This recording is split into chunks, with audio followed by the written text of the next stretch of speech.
this is Shomishta Ghoshal and you're watching me on indulgexpress YouTube channel. In this episode, we will discuss the most common issue when it comes to our body, which is bloating and our gut health. A lot has been said about gut health. Whenever some topics come around your health, people stress on how good is your gut health. But what is gut health really? And how can you keep your gut healthy? How can you keep bloating at bay? All these questions would be answered in today's episode by our clinical nutritionist, Chandonaa Datta. We welcome her to our show. Hi, Chandonaa. Hi. So, as you know, Chandana, today we will be discussing about the most discussed topic on the internet, which is always a rage, that is gut. All of a sudden, we are getting, all conscious about gut health. People are talking about gut health and bloating and how to keep your gut healthy to stave off all kind of diseases. So, what actually is gut health all about? If you could tell us. So my take on gut health will be, see, gut is the major part of the body where all the different kinds of enzymes, hormones, fluids, water, food, everything is assimilating together. So gut is actually the stomach and the lining, and how we treat our gut. That's very important. So nowadays you'll see any kind of a medical condition or a nutritional condition or a lifestyle disease is related with our gut. So what are we eating? How are we treating our body? So that's very important. So health is a very, very important factor in everyone's life nowadays. So, and the main nucleus of that health is the gut. So we treat gut like the nucleus, the brain. Like the nucleus is the brain of the cell. Similarly, the gut is the major area where we really need to focus on if we want to be healthy. Right? So everybody is talking about how to cleanse your gut, how to detoxify your gut. Yeah. So previously we used to know that good healthy intake of water and healthy intake of fibers will automatically and organically cleanse your gut. Is that true, or is there more to it? Okay. See, another very important complex question which you just told me is how important is gut. So it is something people say that take more fibers in your diet, so that will clean your gut. Even that can be hazardous too. Too much of fiber intake might end you up with loose motions or diarrhea, or making your gut even weaker. You might think that vegetables are good, but everything has to be in balance, a proportion to it. Now, what is the gut? The gut is the stomach with its lining, and the lining is a very sensitive area where different kinds of enzymes are continuously being secreted, and they are working on the food and changing the complex structure of the food into simple forms. So actually our digestion starts from the mouth. So when we eat a food, we are told to chew. The better we chew, the better will be your gut health. So that's the first thing I want to tell you is the more time you dedicate in eating your food and not in a hurry, you will be chewing better. So better chewing, better secretion of saliva, better changing of complex to simple. Okay. So then it passes through peristaltic movement through our esophagus down into our stomach, where there are a lot of enzymes which are continuously breaking down the food. So there are certain enzymes which will break the carbohydrates, certain which will work on the protein, the pepsin. There will be certain which will act on the fat. So that's how assimilation or breakdown of food takes place. So how do we master the gut nutrition? That's the major question. So we need to take fiber in our diet in balanced form. We need to drink water. We need to avoid different kinds of refined food in our diet, like polished rice, refined carbohydrates like which we call the vermicelli or semolina, all flour based. Yes, all flour based. Anything which is white carbohydrates, sugar. So these are all which are detrimental for the gut. Another important thing is, how do you know that your gut is not okay? When you see that you are eating good food, but still you're tired. There's fatigue, there is lethargy, you feel breathless, or you feel you had a good 8 hours sleep, but you're still tired. You are still, sleepy, You're not waking up refreshed. refreshed. So that refreshment is missing because your gut is not. Maybe I am feeding a lot of good food to my gut, but what about the absorption? How do I know whether I'm absorbing it better or not? Mhm. So if my absorption is hampered because of poor gut or poor bad habits, then my gut So will the never be first healed. way to make the gut healthy and strong is that what you say, to chew food with time. To So chew food and take time while you are eating. So when you are eating, you are concentrating on your food. It's not that you are nibbling and then you are doing some other work and then again you are gulping down the food, and then you are in such a hurry that you are adding more water. You are drinking water with your meal. So it's a major fact I want to tell you.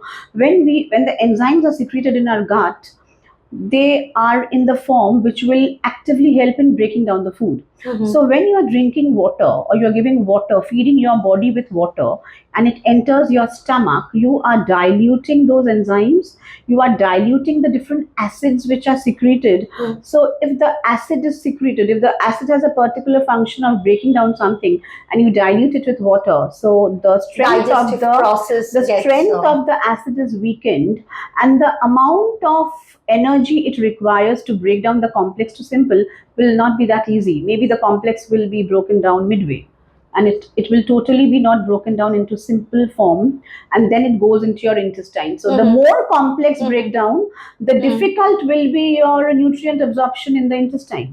And does that cause bloating? Absolutely. So one of the major, when you know that your digestion is improper and you are taking all rubbish food, refined carbohydrates, your meal times are erratic, and you are not properly focusing on balanced nutrition, rather you are focusing on superfoods. So True. that's, yeah, so that is again another reason why we end up with bloating. Now another point here is detox. It's something very very common. I find most of my patients come to me that, ma'am, I'm having a detox water. So what is this detox What water? exactly? We also want to Yeah, know what is this this detox detox water. water So that it's helps a, your it's gut. So yeah. is this the ABC, the very popular ABC juice? Do you call that a detox water? No, What is detox water? no, no, no. I would not suggest that at all. So what you need to do is, maybe you have some strawberries, and you chop them and you put in the water, and you drink. Overnight. Not overnight. Never. In a tropical country, we can never do an overnight thing. As soon as you do it overnight, 6 7 hours, it starts Fermenting. fermenting and getting spoiled. So you take a fermented, smelly detox water in the morning, and what will that do to your gut? That will even make it even Oh my worse. God. So that's what Please we are note. doing. So detox water needs to be soaked for 2 to 3 hours max, consumed by 2 to 3 hours max. But we can soak the jeera, fennel seeds, and ajwain seeds overnight and have that in the morning. You can soak You can it soak the overnight. seeds? You can soak it overnight, but I'm very sure if you soak it during summers, it will give a bad smell in the morning. Right. Can you Right. understand? It will give So a how to drink that no. detox So water? what I suggest is, Keep it in fridge. no, not keep it in the fridge. What we do is, what I recommend is, you can roast the jeera and then you can powder it, Uh-huh. and then you soak it in the water. That will not create that much spoilage than taking the whole jeera or the whole cumin seeds and then you are soaking it in the But water. I often hear from many other nutritionists on social media that roasting the jeera will change its components due to the heat. No, So so do you? heat will degenerate many nutrients. But we have to, when we are talking about gut nutrition, we have to think something which will be beneficial for my gut, something which will be easily assimilated by my gut. So when we roast the jeera, it is easily assimilated rather than taking a raw. So you'll see raw jeera will not suit everyone, might suit someone, but might not suit the others. So if you want to be on the safer side and you want it to actually work on your gut, you really need to roast the jeera and then you put it in the water. And these mint leaves, cucumber, whenever we do a cucumber detox, we really need to de-seed the cucumber. So seeds are the main area of the cucumber which easily gets fermented and spoiled. So if you de-seed the cucumber and then you chop and put it in water, maybe the seeping time you can elevate that. You can keep it for a longer period of time and treat it like a detox water. But as soon as you are adding the seeds to it, or maybe you are adding leaves to it, we don't do a mint, cucumber, too many things in a detox Ginger, water. exactly. No, we do either ginger detox water, grated ginger.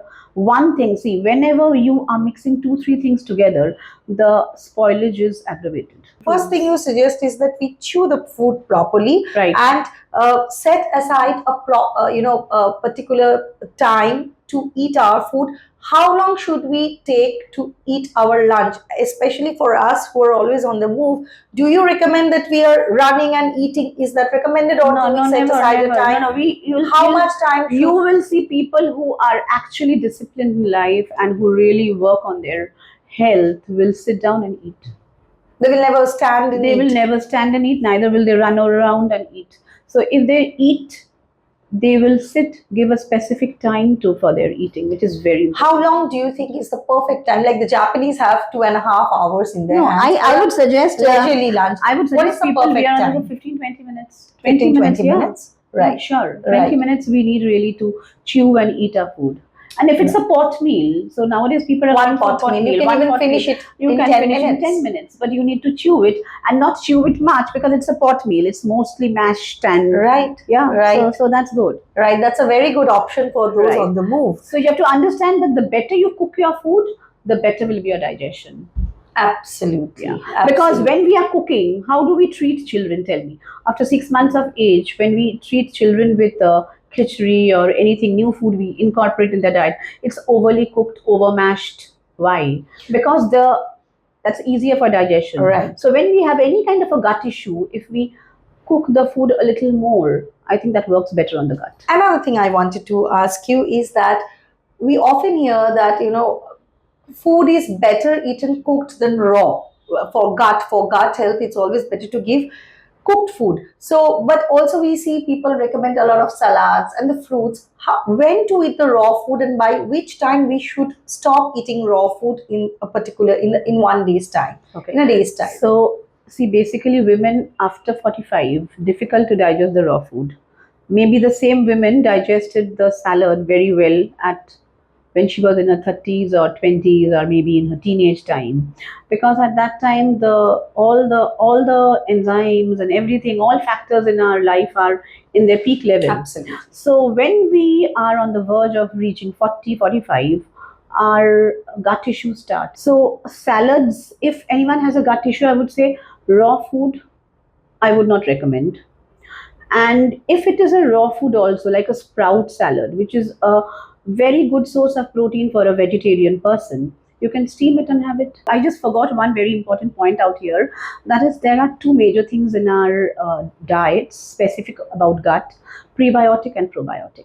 Right. So we all are very aware, seeing all the Insta reels and everything. So a prebiotic is something which is beneficial for the gut, like good bacteria like lactobacillus, and probiotics are the food which the prebiotics feed on. Mm-hmm. Got it? So pre-probiotics, now something very new is coming up, which I'm not very sure. Might be many people know, but it's called a postbiotic. So it is even higher than a pre and a probiotic. It's called a postbiotic, where the pre and the pro together are mixed together, and something even better for the gut is coming up in the market. So how can one have it naturally, postbiotic? So you can add curd, and you can add onion? No, and cucumber grated in it, and it becomes so cucumber and curd. Cucumber and curd raita, which is going on for ages in our homes. So we actually have postbiotic foods, Right. which we don't identify as postbiotic foods, Right. because they're so indigenously ingrained in our And curd lifestyle. curd has all the lactobacillus. Mhm. So that's a So you prebiotic. recommend daily intake of curd for Absolutely. good gut health? Absolutely. Absolutely. And any detox water you would recommend for gut health? Detox water, I would recommend. See, I don't recommend a particular detox water throughout the month. See, what I always recommend to my clients is you need to keep on changing food. Like today, you have a soft water, like a soft 1 teaspoon of soft in a glass of water, and you take it as a detox water for 7 days. Next 7 days is switch on to jeera water. The next 7 days you go for dhania water. The next 7 days you go for something else. Like I recommend a lot of my patients strawberry chopped in water. Whatever you have at home, like you can make a detox water out of it. It need not be that old theory of just mint and cucumber and ginger and Or stuff like methi that. seeds. Methi seeds. So and methis are not for everyone. Let me tell you, because methi does has a tendency of bringing down our sugar level. So people with diabetic also with medicine, again too much of methi water, that is also not very correct. So you have to keep on balancing. When you see that you are in a good mood, then you can avoid the methi water. When you see that you are in a bad mood, and which is because of your sugar level, or then you can take the methi water and bring it back. So the trick to a good gut health is that you chew your food properly so that it gets absorbed by your gut, and to set aside a particular time to have your food, and also to include pre and pro Probiotics. and postbiotics in your meals. And the best way to include that is to have curd and cucumber every day. And not drinking water with your meals. Absolutely, so that it doesn't take away from the absorption of the nutrients. So, this ends our episode today. We will be back next week with another interesting episode on your health and fitness issues. Bye bye till then.